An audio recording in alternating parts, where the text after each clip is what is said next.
Good evening. Tonight we're reading A Connecticut Yankee in King Arthur's Court by Mark Twain. Chapter 13, Freemen. Yes, it is strange how little a while at a time a person can be contented. Only a little while back, I was riding and suffering what a heaven, this peace, this rest, this sweet serenity in this secluded shady nook, by this purling stream would have seemed, where I could keep perfectly comfortable all the time by pouring a dipper of water into my armor now and then. Yet already I was getting dissatisfied, partly because I could not light my pipe, for although I had long ago started a match factory, I had forgotten to bring matches with me, and partly because we had nothing to eat.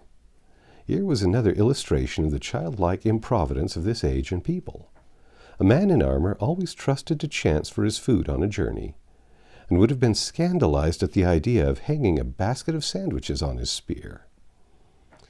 There was probably not a knight in all the Round Table combination who would not rather have died than have been caught carrying such a thing as that on his flagstaff. And yet there could not be anything more sensible.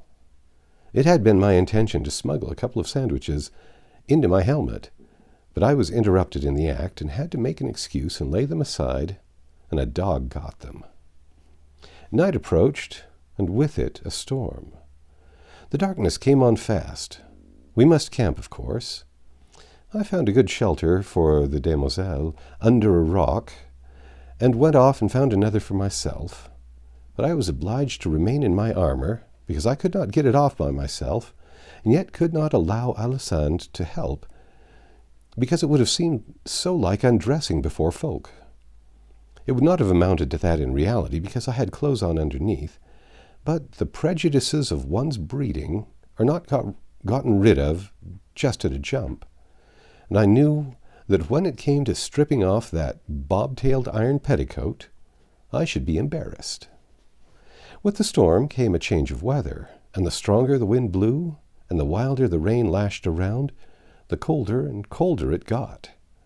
Pretty soon various kinds of bugs and ants and worms and things began to flock in out of the wet and crawl down inside my armor to get warm. And while some of them behaved well enough, and snuggled up amongst my clothes and got quiet, the majority were of a restless, uncomfortable sort, and never stayed still, but went on prowling and hunting for they did not know what, especially the ants, which went tickling along in wearisome procession from one end of me to the other by the hour, and are a kind of creature which I never wish to sleep with again.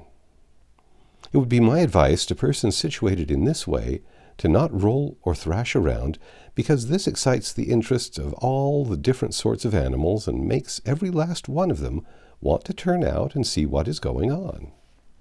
And this makes things worse than they were before, and of course makes you obdurate harder too, if you can. Still, if one did not roll and thrash around, he would die. So perhaps it is as well to do one way as the other. There is no real choice. Even after I was frozen solid, I could still distinguish that tickling, just as a corpse does when he is taking electric treatment. I said I would never wear armor after this trip. All those trying hours whilst I was frozen and yet was in a living fire, as you may say, on account of that swarm of crawlers, that same unanswerable question kept circling and circling through my head. How do people stand this miserable armor? How have they managed to stand it all these generations? How can they sleep at night for dreading the tortures of next day? When morning came at last, I was in a bad enough plight. Seedy, drowsy, fagged from want of sleep, weary from thrashing around, famished from long fasting, pining for a bath, and to get rid of the animals, and crippled with rheumatism. And how had it fared with the nobly born, the titled aristocrat, the demoiselle Alessandre la Cartelouis? Why, she was as fresh as a squirrel. She had slept like the dead, and as for a bath, Probably neither she nor any other noble in the land had ever had one, and so she was not missing it. Measured by modern standards, they were merely modified savages, those people. This noble lady showed no impatience to get to breakfast, and that smacks of the savage too. On their journeys, those Britons were used to long fasts, and knew how to bear them, and also how to freight up against probable fasts before starting, after the style of the anaconda. As like as not, Sandy was loaded for a 3-day stretch. We were off before sunrise, Sandy riding and I limping along behind. In half an hour we came upon a group of ragged poor creatures who had assembled to mend the thing which was regarded as a road. They were as humble as animals to me, and when I proposed to breakfast with them, they were so flattered, so overwhelmed by this extraordinary condescension of mine, that at first they were not able to believe that I was in earnest. My lady put up her scornful lip and withdrew to one side. She said in their hearing that she would as soon think of eating with the other cattle, a remark which embarrassed these poor devils, merely because it referred to them, and not because it insulted or offended them, for it didn't. And yet they were not slaves, not chattels. By a sarcasm of law and phrase, they were free men. 7/10 of the free population of the country were just their class and degree, small, independent farmers, artisans, and so on, which is to say, they were the nation, the actual nation. They were about all of it that was useful or worth saving, or really respect-worthy. And to subtract them would have been to subtract the nation and leave behind some dregs, some refuse, in the shape of a king, nobility, and gentry, idle, unproductive, acquainted mainly with the arts of wasting and destroying, and of no sort of use or value in any rationally constructed world. And yet, by ingenious contrivance, this gilded minority, instead of being in the tail of the procession where it belonged, was marching head up and banners flying at the other end of it, had elected itself to be the nation, and these innumerable clams had permitted it so long that they had come at last to accept it as a truth. And not only that, but to believe it right and as it should be. The priests had told their fathers and themselves that this ironical state of things was ordained of God, and so, not reflecting on how unlike God it would be to amuse himself with sarcasms, and especially such transparent ones as this, they had dropped the matter there and become respectfully quiet. The talk of these meek people had a strange enough sound in a formerly American ear. They were free men, but they could not leave the estates of their lord or their bishop without his permission. They could not prepare their own bread, but must have their corn ground and their bread baked at his mill and his bakery, and pay roundly for the same. They could not sell a piece of their own property without paying him a handsome percentage of the proceeds, nor buy a piece of somebody else's without remembering him in cash for the privilege. They had to harvest his grains for him gratis, and be ready to come at a moment's notice, leaving their own crop to destruction by the threatened storm. They had to let him plant fruit trees in their fields, and then keep their indignation to themselves when his heedless fruit gatherers trampled the grain around the trees. They had to smother their anger when his hunting parties galloped through their fields, laying waste the result of their patient toil. They were not allowed to keep doves themselves, and when the swarms from the Lord's dovecote settled on their crops, they must not lose their temper and kill a bird, for awful would the penalty be. When the harvest was at last gathered, then came the procession of robbers to levy their blackmail upon it. First, the church carted off its fat 10th. Then the king's commissioner took his 20th. Then my lord's people made a mighty inroad upon the remainder, after which the skinned freeman had liberty to bestow the remnant in his barn, in case it was worth the trouble. There were taxes and taxes and taxes and more taxes, and taxes again, and yet other taxes upon this free and independent pauper, but none upon his lord the baron or the bishop, none upon the wasteful nobility or the all-devouring church.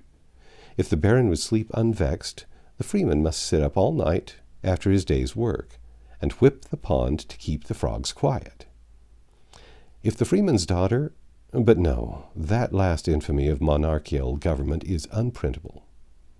And finally, if the freeman, grown desperate with his tortures, found his life unendurable under such conditions, and sacrificed it and fled to death for mercy and refuge, the gentle church condemned him to eternal fire. The gentle law buried him at midnight at the crossroads with a stake through his back, and his master, the baron or the bishop, confiscated all his property and turned his widow and his orphans out of doors. And here were these freemen assembled in the early morning to work on their lord the bishop's road 3 days each, gratis, every head of family and every son of a family, 3 days each, gratis, and a day or so added for their servants. Why, it was like reading about France and the French before the ever-memorable and blessed Revolution, which swept 1,000 years of such villainy away in one swift tidal wave of blood. One, a settlement of that hoary debt, the proportion of half a drop of blood for each hogshead of it that had been pressed by slow tortures out of that people in the weary stretch of 10 centuries of wrong and shame and misery, the like of which was not to be mated but in hell. There were 2 reigns of terror, if we would but remember it and consider it. The one wrought murder in hot passion, the other in heartless cold blood. The one lasted mere months, the other lasted 1,000 years. The one inflicted death upon 10,000 persons, the other upon 100 millions. But our shudders are all for the horrors of this minor terror, the momentary terror, so to speak, whereas what is the horror of swift death by the axe compared to the lifelong death from hunger, cold, insult, cruelty, and heartbreak? What is swift death by lightning compared to death by slow fire at the stake? A city cemetery would contain the coffins filled by that brief terror which we have all been so diligently taught to shiver at and mourn over. But all France could hardly contain the coffins filled by that older and real terror, that unspeakably bitter and awful terror which none of us has been taught to see in its vastness or pity as it deserves. These poor, ostensible freemen, who were sharing their breakfast and their talk with me, were full of humble reverence for their king and church and nobility, as their worst enemy could desire. There was something pitifully ludicrous about it.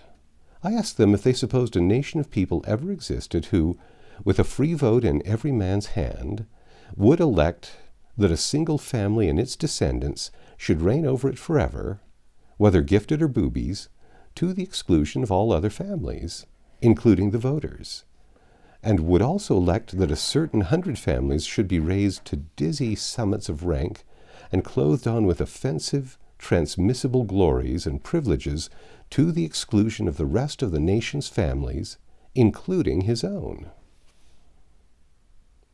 They all looked unhit and said they didn't know, that they'd never thought about it before, and it hadn't ever occurred to them that a nation could be so situated that every man could have a say in the government. I said I had seen one, and that it would last until it had an established church.